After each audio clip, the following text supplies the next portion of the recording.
Hello, Mark. Oh, no. How are you, mate? Mark Taylor, this is your life. Congratulations on your 100th test, What, don't you get happy here or not? You're supposed to feel, I guess, a bit apprehensive.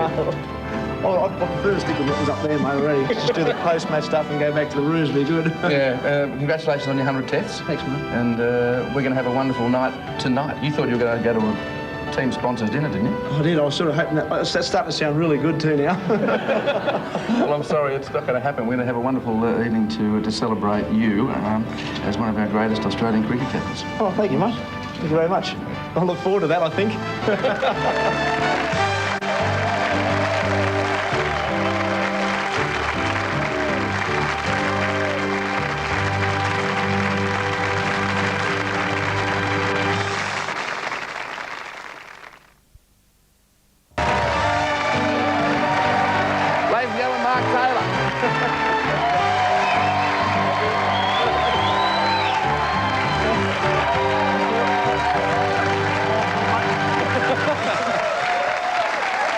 Familiar faces there. Few there. Few desperates up the back. Yeah, there is. Mark, you've had many highs and lows through your career. It's been an amazing career, but you've had many highs and lows. And during some of those lows, there's been someone in particular, a champion, a true champion, who has inspired and helped you. And his name is Kieran Perkins, and here he is.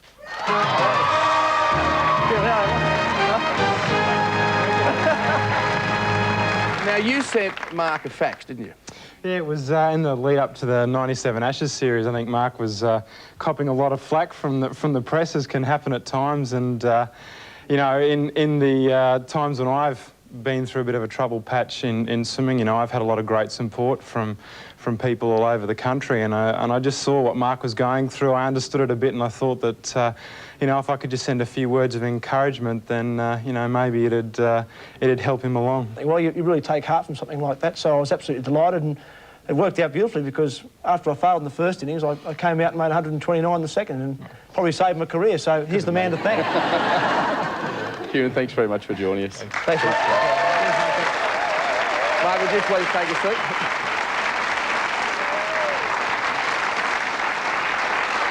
Mark Anthony Taylor.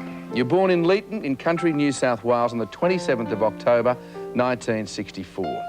You're the second of 3 children to Judy and Tony.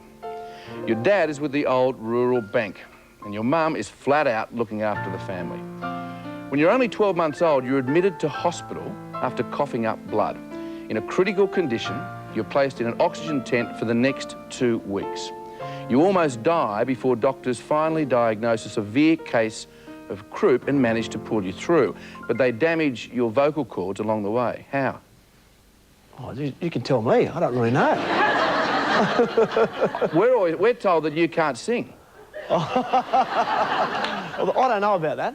It probably depends on how much I've had to drink before I start singing. Oh, OK. And tonight, we'll teach you for all the mean tricks you played on us. It's your sisters Lisa and Tina and your mum and dad.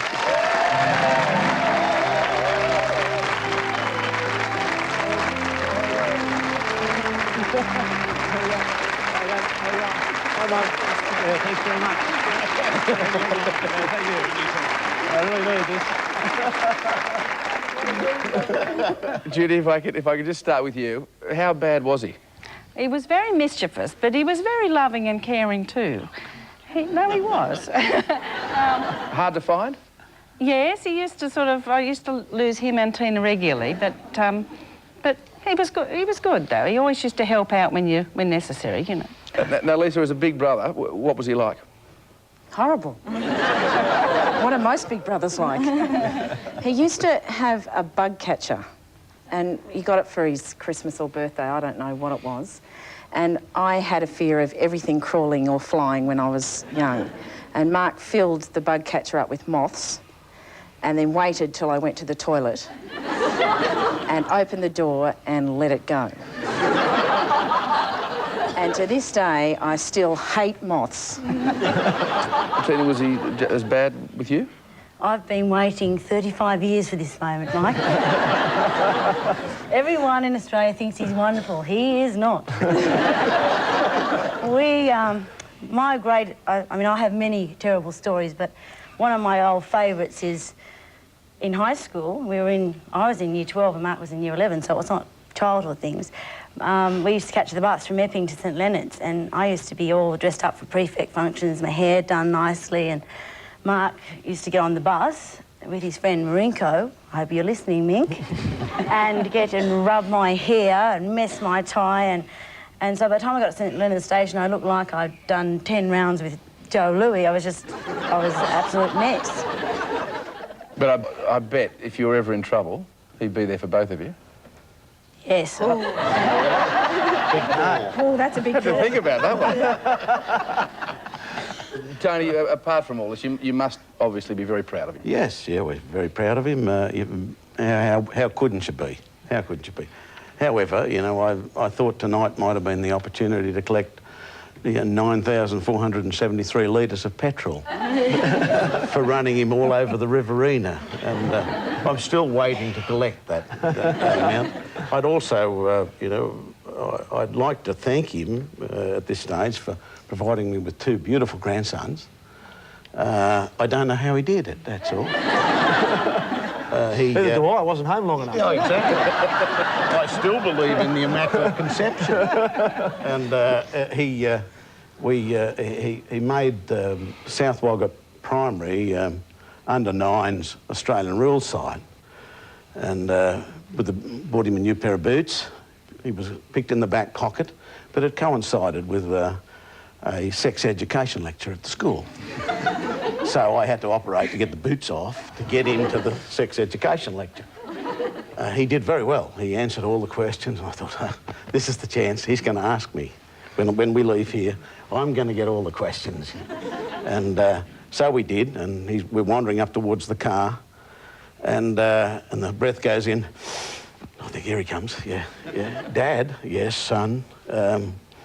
Does a back pocket punch or mark? And from that moment on, we talked football all the way home. He put his boots back on, went to bed. I don't know how he's ever created two glorious grandsons. Great. Thank you all for coming in. Much appreciated. I'll see you afterwards. Nice shirt. Lovely. Mark, not long after starting school, you moved to Wagga, where you become primary school captain. It's here you first say you want to become a sports commentator. Have a look at him. because that incorporates all sport. Now, you're now playing soccer, Aussie rules, rugby league, and of course, cricket. And in fact, you always have one particular saying. If you live in the country, you have to play sport. Or you miss out on 95% of the conversation.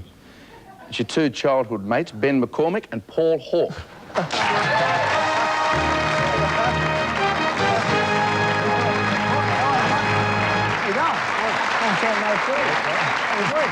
I saw you 2 much later. So, Ben, it was all sport? No mischief? Probably more mischief than sport, Mike.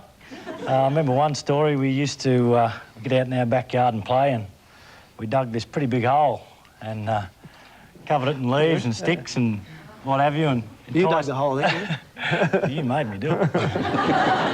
Enticed both our sisters out and managed to catch them both. What, like a bear pit? Yeah. Like a big bear pit. But you wouldn't do that to your sister? No, it was Ben's idea. Ben's idea. I was just following the leader, mate. my mother gave us a pretty big flogging, and the thing was, when Mark was on his way home, my mother rang his mother and he got another one when he got home. Exactly right. Now, Paul, you 2 haven't seen each other for, what, about 10 years? In a while, About 10 years now, yeah. And didn't you, at one stage, convince him to play Aussie rules? Yeah, probably about the age of 13. What was he like? Was his first game. Any good? He wouldn't handball, I know that. But he played... kick long, mate. I was kicking long, that's what I used to love the thought. goals. But he played his first game when he was 13, and then about 4 years later represented his state, New South Wales then. So he always had a lot of natural ability, not just at cricket, but also football. He could have probably played it professionally and also soccer, but for some reason he chose cricket. I wonder like the why. training, mate. The training worried me. Fellas, thanks very much for coming. Okay, Much so- appreciated. Thanks, Ben. I'll catch up in a bit. Thanks, mate. And coming up after the break, Mark Taylor begins his assault on the cricket world. But first, a couple of your childhood heroes.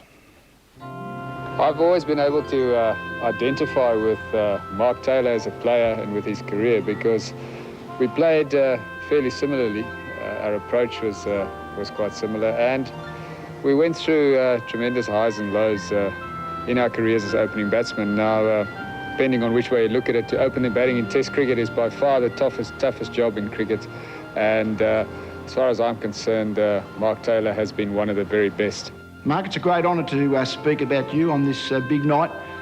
When I've observed the way you've led the Australian cricket team, two of my favourite qualities come to mind: dignity and respect, the dignified way you've handled the job in the good times and in the inevitable form slumps. I think that's been really an inspiration to the way people in elite sport should handle themselves. That's gained you a respect that money can't buy, so I think that's an indication of it tonight's activities. So enjoy it immensely. It is an honour richly deserved.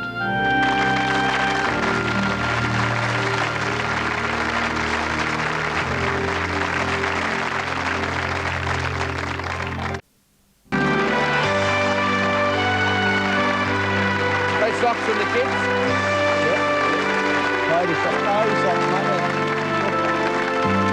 Welcome back as we pay tribute to Australia's cricket captain, Mark Taylor. Mark, you're 14 when the family moves to Sydney. You attend Chatswood High, where you excel in maths and science, but not in English. Well, he's not exactly the Mark Taylor I knew. It's your English teacher, Mrs. Foster.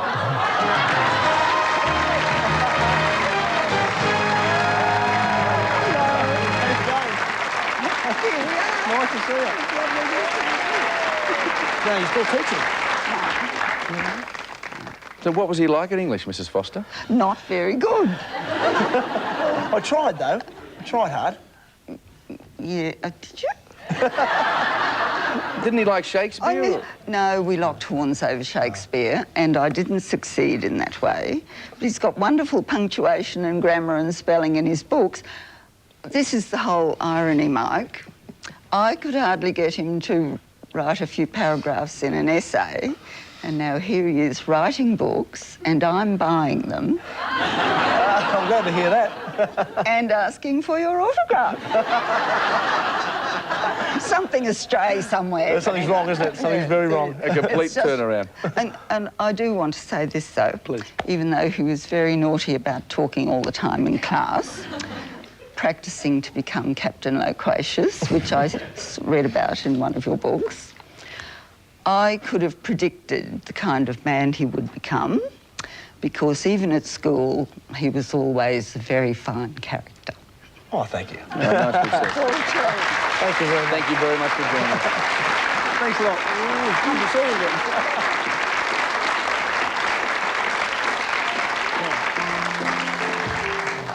Well, at 15, your cricket really starts to shine. You're first selected to play for the Shire and then the district side. And it's now you meet the two glamour teenagers of local junior cricket. Their names are Steve and Mark Waugh.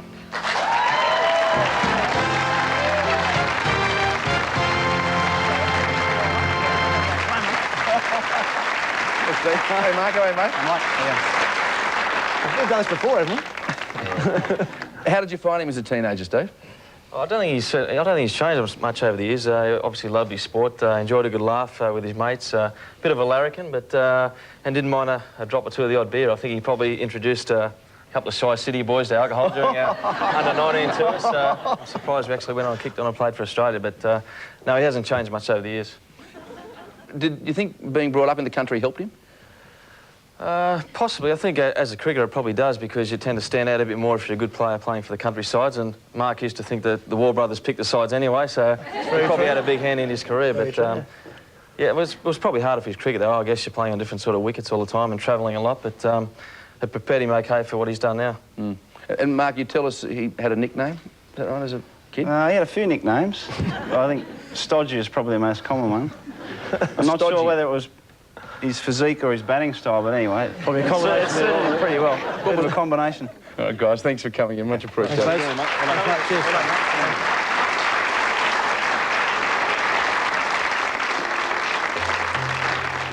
Mark, towards the end of school, you find part-time work as a courier and a security guard. Then you obtain your degree in surveying, but you never work one day as a surveyor. Why? No opportunity, mate, unfortunately. Although I did work a couple of days while I was at university, but since graduation I haven't done any work as a surveyor. Played cricket since 1988. And so it was all cricket? All cricket. Went to England in 1988, and then I've played from Australia since 1989, so I've been unfortunate that I couldn't do any surveying work. Well, even before then, and back in 1985, 2 days before your 21st birthday, you're selected to play for New South Wales. Now, in your first 2 seasons in Sheffield Shield, you averaged nearly 50 runs an innings. And then you go on a disastrous blind date. He thought I was stuck up, and I thought he was a dud. It's your beautiful wife, Judy.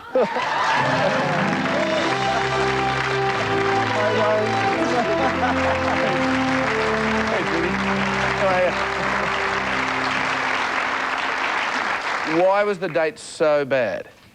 He just certainly didn't endear himself to me right from the beginning. He turned up to pick me up on the first date in the worst shirt I have ever seen. My sister bought me that shirt. Look, it was a shirt a 40-year-old should have been wearing, and he was 20.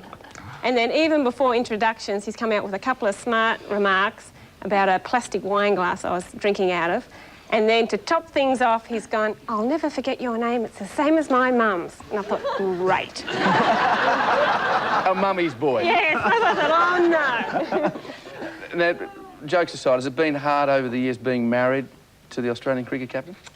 It's been very much a roller coaster ride for the last 4 years. And we've had some great times, but we've also had some pretty tough times. And, but I think we've got through them and pretty well unscathed.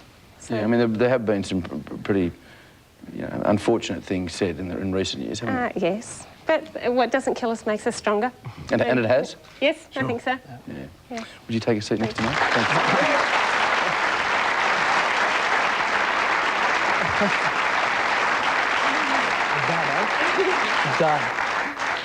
Mark, you're 23 in 1987, and there's talk you might be selected for the Australian cricket team.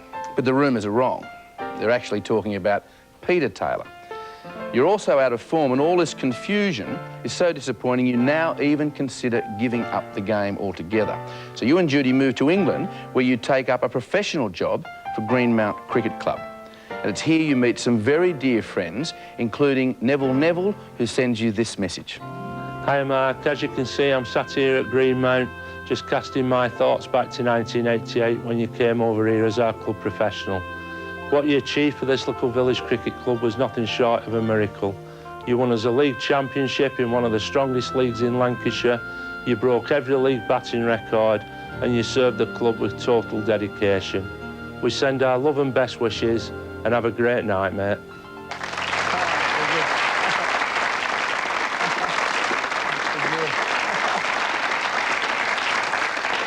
Now, it's while in England for Greenmount that you actually proposed to Judy, true? Very true. Now, just tell us about that day. You want my version or Judy's? Well, I was out playing golf, the very odd game of golf I had in 1988, and it was a terrible day. It rained, it poured actually, 2 of the holes were washed out. So we actually played about 14 holes for the entire round. And on the way back, I thought, well, my life's bad enough as it is because I played poor golf. I might as well make it really bad. You thought she'd say no? yeah, probably, yeah. And then to make matters worse, what did you actually say to Judy's father? Oh, I rang up Judy's father, Arnold, and I said, could I have your hand in marriage? Oh, no, your daughter's hand in marriage. Not a good, well, a good day, in the end. A good day all round, yes. You're 24 in 1989 when you return to Australia. You marry Judy and then become an integral part of the Australian cricket team. Your first match is against the West Indies at the SCG. Then you're off to England to play in the Ashes series. In the 6 test matches, you average a phenomenal 83 runs and innings. This includes your first test century and then 219 at Trentbridge. So at the time, you're named the best batsman in the world and the first ever to get over 1,000 runs in a debut year. And of course, that was only the beginning, because coming up after the break, Mark Taylor becomes Australia's captain. Good day, Australia, from South Africa. It's John T. Rhodes here. Please excuse my outfit. Had a really long day in the office. And you can probably smell me in Australia. I must be clean and tidy. Mark Taylor, congratulations so far. What a wonderful achievement. What can I say about you, Tubbs? Probably got the broadest bat, the broadest butt, and also the biggest heart in world cricket today so far. Fantastic effort. We knew you were a real team man before your efforts in Pakistan, but your declaration after your innings is another indication of how very much you put the team first. So fantastic stuff, keep it up, and make sure you're giving those problems a really good hiding. See you later. Bye.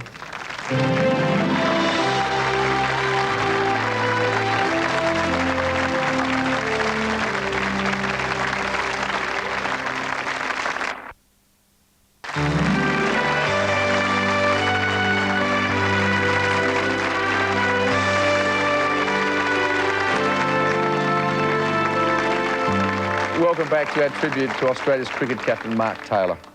Mark, by 1993, your form is mixed. You're out of the one-day side, which you still find hard to deal with. But you hit centuries in the first 2 tests of the Ashes series. And over the next 12 months, your tally reads 12 test centuries, all on different grounds and against all 7 cricketing nations. And then, when you were 29, you are appointed captain of Australia. Now, where were you when you found out? I was at a place called Gurley, about 30 kilometres south of Moree, I think, at Peter Taylor's cotton farm at the time. So Jude and I had got up there for a week's holiday. I had taken a suit in case I was made the captain, because they were tossing it around for about a week or so. So I ended up in a 1971 semi-trailer from Gurley to Moree, then on a plane down to Sydney to do the press conference. So who was the first person you were able to tell? I told a guy at the airport. Well, apart from Peter Taylor, who knew from the phone call, but I met a guy at the airport at Gurley, and he had the braces on, a real farmer, and he looked at me, he said, "You're that Mark Taylor fella, aren't you?" He said, "You're going to Sydney?" I said, "Yes, mate, I am." He said, "Alan Border, he retired last week." He said, "I reckon you're going to Sydney to get the captaincy, because I've been reading the papers." And I said, "Mate, you know, 4 hours before anyone else." So he got a scoop on the rest of the world, the rest of Australia. Well, the man you always look up to and end up replacing as captain, Alan Border, joins us now.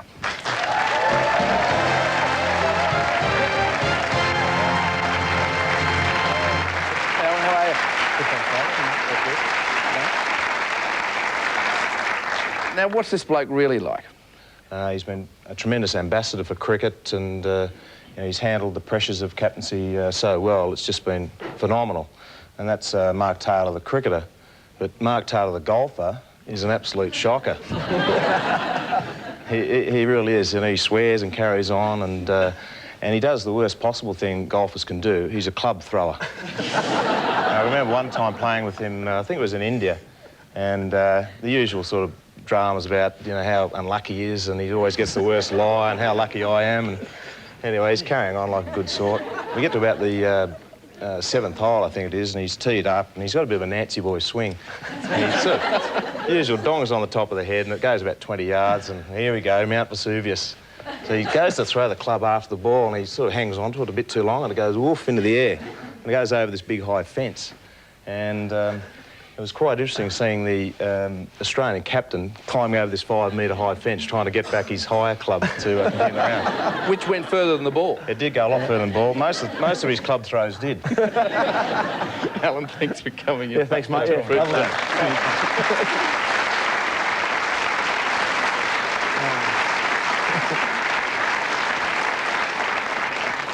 Mark, as captain, you lead Australia to its first Test series win against the West Indies on their home soil in 22 years.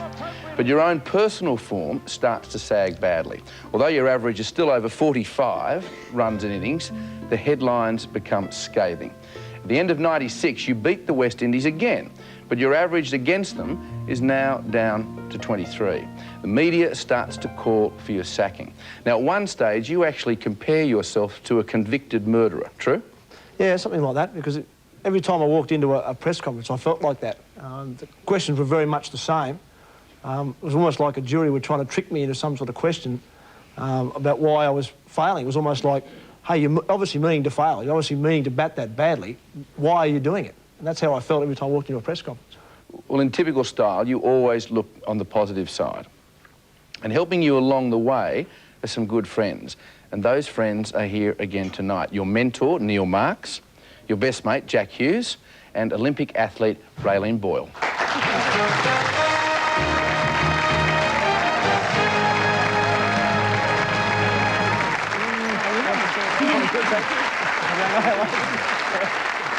Must be free gold, is it? Now, Neil, you go back to very early days with Mark when you were a selector, true? Yeah, I was chairman of the Northern District Club, Mike, chairman of selectors. And I heard about this young opening batsman, and they sent him up from Linfield Shires. And I saw this bloke waddle on. You see, just sort of waddled on, you know, as he does. And I thought, this bloke's not an opening bat, he's a front row forward, he's got the wrong ground. But he came over and introduced himself to me. He tried out for the district side and we picked him in the thirds. And then the following year we picked him in the first grade. But actually, a couple of years ago, there were a lot of people who thought we should have left him in third grade. Probably about right.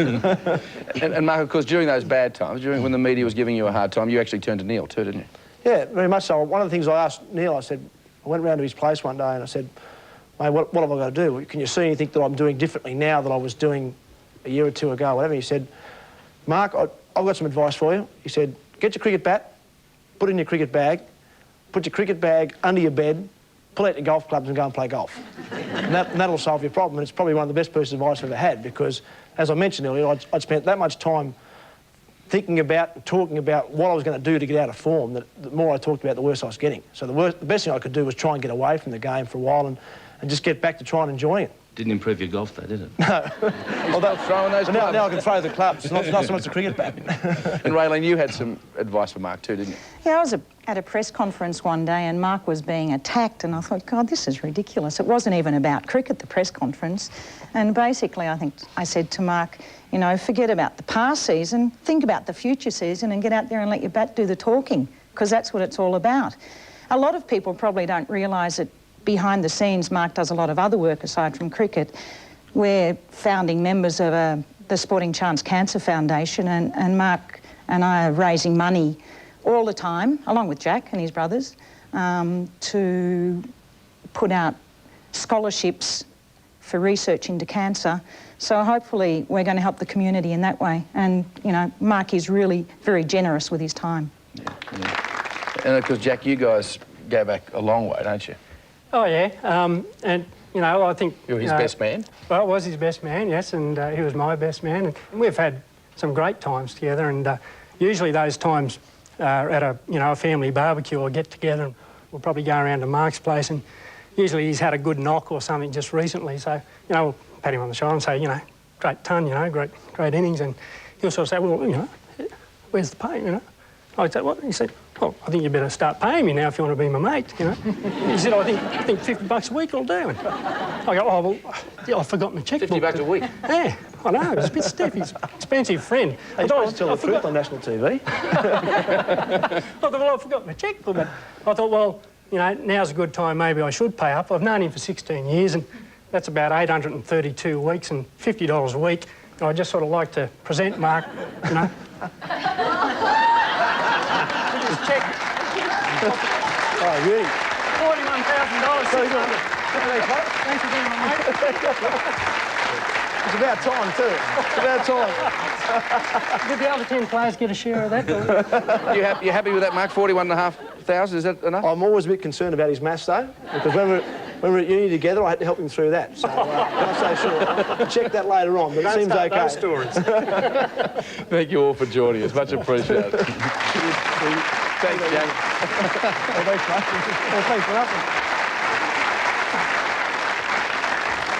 And coming up after the break, it's Mark Taylor's moment of truth. But first, the man you call a cricket tragic, the Prime Minister, John Howard. Hello, Mark. Tonight's a tribute to you for what you've done for Australian cricket, the role model you've been, the example that you've set to the young. You've been a great Australian captain, and being captain of the Australian cricket team is the greatest sporting honour this country can confer. You've been a tremendous opening batsman. You've proved your critics wrong. Like all great players, you've had your moments of being down and of despairing about whether you were going to climb out of a form slump, but you did it, and you did it with style and grace. And when you were suffering criticism, you didn't let the frustration and the torment show, and that's part of your character and one of the great strengths that you have. I hope you enjoy tonight for what it is, and that is a genuine tribute to a great bloke who's brought tremendous honour and distinction to his country and really has ennobled the game of cricket in the way in which you've played it and the quality that you've brought to it as Australia's captain. Thank you.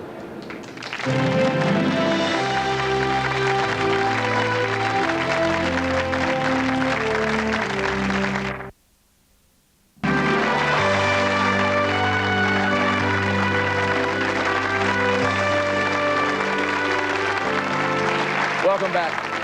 Mark, you're 32 in 1997 and playing your 80th Test match. Despite an injured back, you win in South Africa, and then it's on to another Ashes series. But once you arrive in England, you start to go through hell again with the media. For skipper Mark Taylor, it was a new country, but the same old question. How long can he hang on as captain? Do you remember that press conference? I remember it very well indeed. You told me this marvellous story about, upon arrival in England at the airport, this immigration officer said to you, Mark Taylor, you said yes. Captain of Australia, you said yes. He said, for how long, I wonder? The fact that you told that joke against yourself indicated to me that everything was going to be all right with you. The thing about you is that you treat failure and success the same level-headed, even-minded way, and I think that's been the secret and the thing that's impressed me. And the thing that really impressed me about you, apart from the fact you're a fine cricketer, is what you brought back to sport. You reminded people that it is, after all, when all said and done, a game. Remember this, though, for all the nice things I've said about you tonight, there's one small criticism I have to make. It's this. Had you been born in Yorkshire, you'd have been perfect. Hello.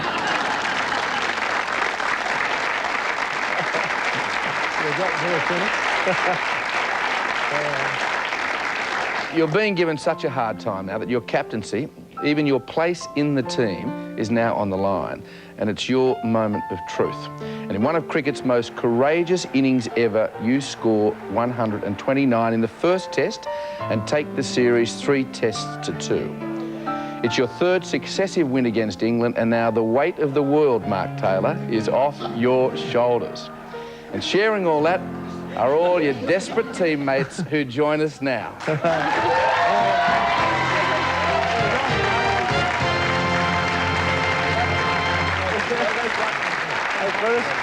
Cheers, lad. Oh, thank you.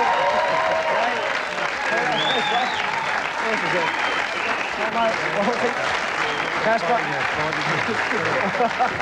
How are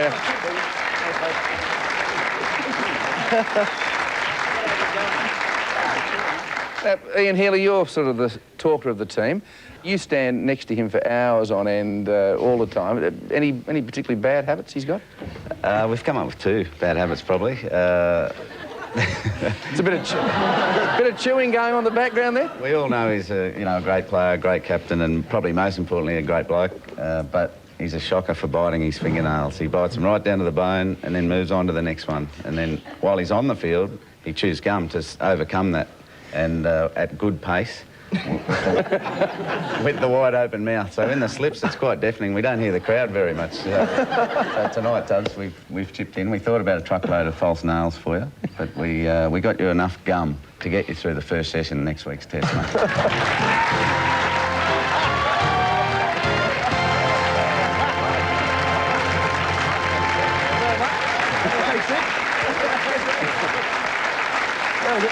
First session was good, mate.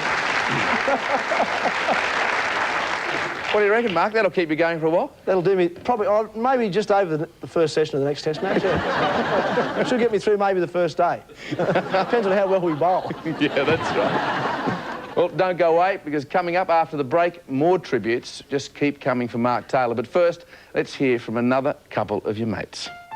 Mate, have a great night. We opened a few innings together, but that kiss you gave me in Sri Lanka, mate, that was a bit much. Your impersonation of me, Hughes, wasn't quite up to scratch. And as for your fishing, you tell everyone you're great. But what about that day in the Caribbean where you caught nothing? Tubby, have a great night. You deserve everything. It's been a pleasure playing with you, mate. Well, Mark, geez, it feels strange to say Mark Tubb. I'm sorry I can't be with you tonight. I'm off getting that shoulder right as you told me to make sure I can get back. It's all coming along well. I hope you have a great night tonight. I know it's probably been said 1,000 times tonight, but you're probably wearing one of those really ordinary shirts that you normally wear. Now that you've made 3-3-4, you know, there'll be bats and hats and wine and all sorts of things. I hope you can afford a nice shirt, Tubb, but thank you very much for all your help over the years. You've been a great credit to yourself and for me. You've really helped me out a lot. You deserve everything that comes your way. You've been a great person to play with, to play under. You've been one of the best captains ever, I think, for Australia. And it's really been a pleasure to play with you, Tubb. I wish you all the best for tonight. You deserve everything that comes your way. And I just wish you all the best in the future. Hopefully it's not over yet. Hopefully there's a lot more runs to come off the Buffs willow. Thanks very much, Tubb, and I'll see you soon.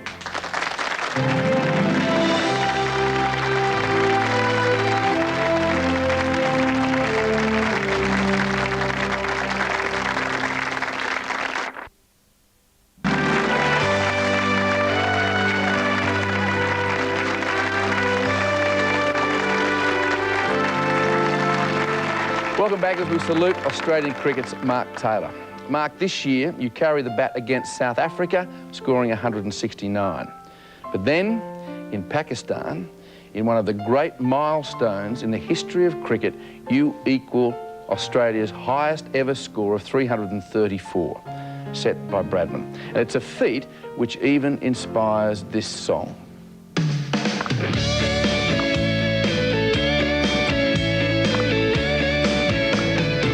34, it's a hell of a dig. Only one Aussie has hit it that big. But up with the dawn, Taylor declared, for the sake of the team, the record is shared. So here's to a common man with an uncommon heart. Taylor made, it sets him apart. There's a common thread through a Taylor plan.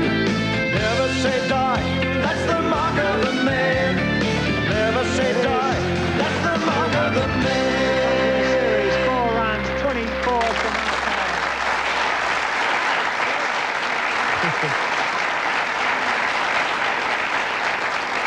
Now, your run tally now, after 100 tests, stands at 7,343, including 19 centuries and 148 catches. As captain, it's 46 tests with 23 wins, 12 losses and 11 draws. And Mark, two of your greatest fans in the whole world are your sons, Will and Jack, who join you now.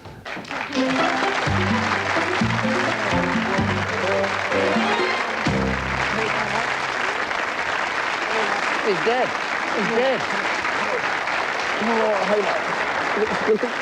Now, Will, what's the bucket for?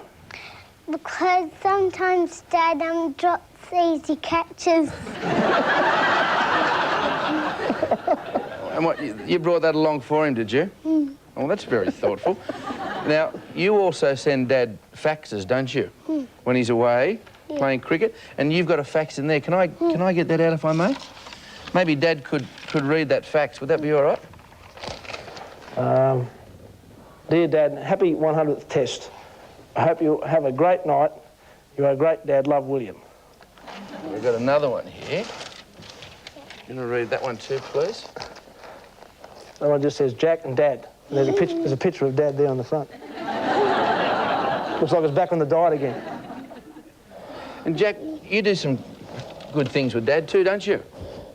Yeah? You ever play cricket with Dad? Yeah. All righty.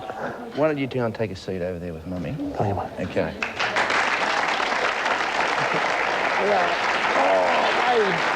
Oh, you're very big. You're a very big boy. Come here, aren't you? Hey? Now, Mark and Judy, tonight wouldn't be the same for either of you without our next guests. And Judy, even you don't know about these guests. When things were pretty low in England and you needed help along and a bit of moral support, they were there for you. And you remain the closest of friends to them today. You think they're in Saudi Arabia, but the Mason family is right here.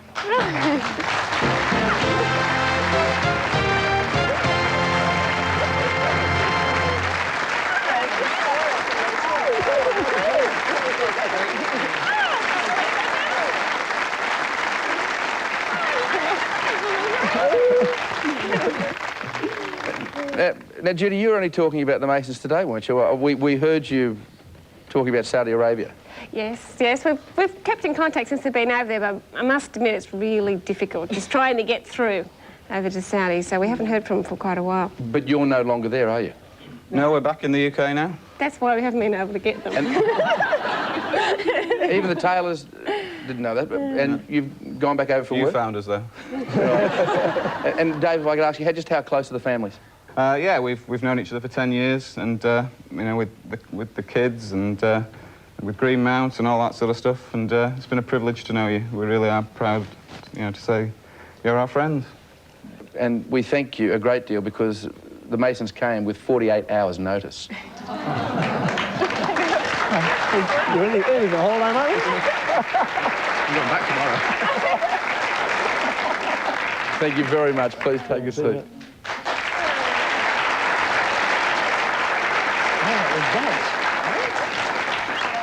Mark, there is no doubt that you will go down in history as one of our most able and likeable cricket captains. I think your courage, your character, your talent and your positive nature are examples for all of us. You are one hell of an Aussie and we're all very, very proud of you. Mark Taylor, this is your life.